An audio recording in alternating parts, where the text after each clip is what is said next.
নির্বাচন শেষ হতেই আবারও সন্ত্রাসের অভিযোগ। জানিয়ে রাখবো আপনাদের আরো একবার, নির্বাচন শেষ হতেই আবারও সন্ত্রাসের অভিযোগ। আগামী 4 তারিখ নির্বাচনের ফল প্রকাশ, তার আগে উঠে আসছে সন্ত্রাসের অভিযোগ। মালদার রতুয়া 3 নম্বর মণ্ডল সভাপতির উপর হামলা, তাতে মারধর, অভিযোগ তৃণমূলের দিকে।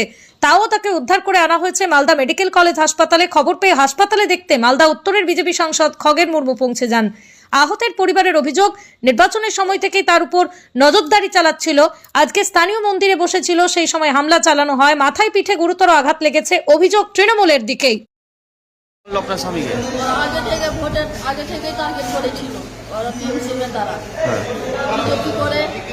ওরা 6-7 জন এই বাজার করে বাড়ি থেকে, আর ওরা 6-7 জন মিলে ধরে মেরেছে, ইটা দিয়ে মাথাতে মেরেছে, তারপরে হাইড্রোসিলে মেরেছে, গলা চিপেছে টিএমসির দ্বারা।